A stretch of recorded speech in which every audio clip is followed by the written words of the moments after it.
Hello நண்பர்கள், விஜய் நடிக்கிற code படத்தோட ரிலீஸ் டேட் வந்து பார்த்தீங்கன்னா அனௌன்ஸ் பண்ணிட்டாங்க. அதை பற்றி இந்த வீடியோவில் பார்க்க போகிறோம். நெக்ஸ்ட் வந்து பார்த்தீங்கன்னா எஸ்ஏ ஜீரோவோட அடுத்த படத்தோட அப்டேட் பற்றி வீடியோவில் பார்க்க போகிறோம். நெக்ஸ்ட் ஒன்று வந்து பார்த்தீங்கன்னா நம்ம ராகவா லாரன்ஸ் வந்து பார்த்தீங்கன்னா கேப்டன் விஜயகாந்த் பேரோட படத்தில் நடிக்க போகிறாங்களா, அதை பற்றி இந்த வீடியோவில் பார்க்க போகிறோம்.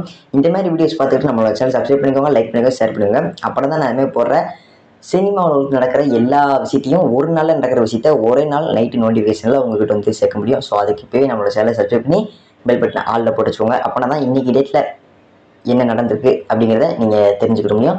எனக்கும் இன்னொரு வீடியோ கிரியேட் பண்ணி கூட ஒரு பெரிய மோட்டிவேஷனாக இருக்கும் சொல்லலாம். ஸோ இப்போவே நம்மளோட சேனலை சப்ஸ்கிரைப் பண்ணி பெல் பட்டன் ஆளில் போட்டுச்சுக்கோங்க. வாங்க கண்ட்ரோல் ட்ராவல் பண்ணி அடிக்கலாம். ஃபர்ஸ்ட் ஒன்று என்ன அப்படின்னு பார்த்தீங்கன்னா, விஜய் படத்தோட கோட் படத்தோட அப்டேட் அப்படின்னு பார்த்தீங்கன்னா, அந்த படத்தோட ரிலீஸ் டேட் வந்து பார்த்தீங்கன்னா விஜயோட பிறந்தநாள் விட்டு ரிலீஸ் பண்ண போகிறாங்களா. விஜயோட பிறந்தநாள் பார்த்தீங்கன்னா ஜூன் 22. இந்த படத்தை வந்து ஜூன் 13ஆம் தேதி வந்து பார்த்தீங்கன்னா ரிலீஸ் பண்ண போகிறாங்களாம். ஏன் அப்படின்னு பார்த்தீங்கன்னா 14ஆம் தேதி பக்ரீத் பண்டிகை இருக்குது. ஸோ அதனால அப்படியே லீவு நாள்லேயே அதுக்கப்புறம் விஜய் பிறந்தநாள் வேறு வருது. அதனால எல்லாரும் படத்தை போய் பார்ப்பாங்க. அந்த லீவு நாளில் படத்தை ரிலீஸ் பண்ணால் கலெக்ஷன் எகுருன்னு சொல்லப்படுது அந்த தயாரிப்பாளரால். அதுக்கப்புறம் வாரிசுக்கும் வந்து பார்த்தீங்கன்னா அவ்வளோவா கலெக்ஷன் இது பண்ணல. அதுக்கப்புறம் லியோக்கு வந்து நிறைய எக்ஸ்பெக்ட் பண்ணாங்க. பட் அதை வந்து பார்த்தீங்கன்னா ரீச் பண்ணவே இல்லை. ஸோ விஜய்க்கு வந்து பார்த்தீங்கன்னா இந்த கோட் படம் தான் கொஞ்சம் நல்லாயிருக்கும் அப்படின்னு நினச்சி எல்லாரும் பேசியிருக்காங்க. பார்க்கலாம் எவ்வளோ கலெக்ஷன் வருது அப்படின்னு. ஸோ நெக்ஸ்ட் ஆஃப் ஆல் என்ன அப்படின்னு பார்த்தீங்கன்னா, எஸ்ஏஜியோட அடுத்த படத்தில் அப்படி இருந்து பார்த்தீங்கன்னா கிடச்சிருக்கு. என்ன அப்படின்னு பார்த்தீங்கன்னா, ரெமோ அதுக்கப்புறம் சுல்தான் இவங்களோட இதை மாதிரி வெற்றி படங்களை கொடுத்த டேரக்டர்கிட்ட வந்து பார்த்தீங்கன்னா எஸ்ஏ ஜூரியா வந்து நடிக்க போகிறதா ஒரு அப்டேட் வந்து பார்த்தீங்கன்னா கிடச்சிருக்கு. இந்த படம் வந்து பார்த்தீங்கன்னா ஃபுல் அண்ட் ஃபுல் வந்து பார்த்தீங்கன்னா ஒரு காமெடி படமாக தான் இருக்குமா. அந்த டேரக்டர் வந்து பார்த்தீங்கன்னா ரெமோ படத்தையும் சுல்தான் படத்தையும் வந்து பார்த்தீங்கன்னா அவர் தான் டேரக்ட் பண்ணியிருக்காரு. அந்த படத்தில் வந்து பார்த்தீங்கன்னா அந்த டேரக்டரோட படத்தில் எஸ்ஏ ஜூரியா நடிக்க போகிறாராம். இந்த படம் வந்து ஃபுல் அண்ட் ஃபுல் காமெடி படமாக தான் இருக்குமா. ஸோ பார்க்கலாம் இந்த படத்தில் எஸ்ஏ ஜூரியா நடிப்பு எப்படி இருக்குன்னு.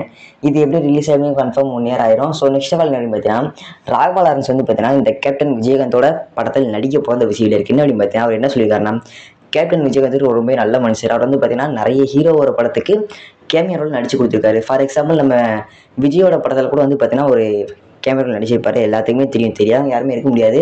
ஸோ எல்லாத்துக்குமே தெரியாத நிறைய படத்தில் கேமியோ ரோல் நடிச்சு கொடுத்துருக்காரு.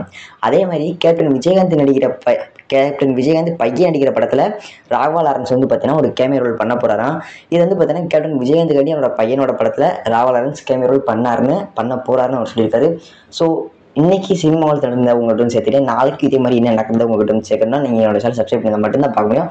ஸோ இப்போவே என்னோட சேனல் சப்ஸ்கிரைப் பண்ணி பெல் பட்டன் ஆளில் போட்டுச்சுக்கோங்க. நாளை சந்திக்கலாம். பை வை. நான் உங்களுக்கு கத்தி மிகவும் பெல் பட்டன் ஆளில் போட்டுச்சுக்கோங்க. அப்போ தான் உங்களுக்கு நோட்டிஃபிகேஷன் வரும். ஸோ நாளை சந்திக்கலாம். பை வை. நான் உங்கள் கார்த்தி.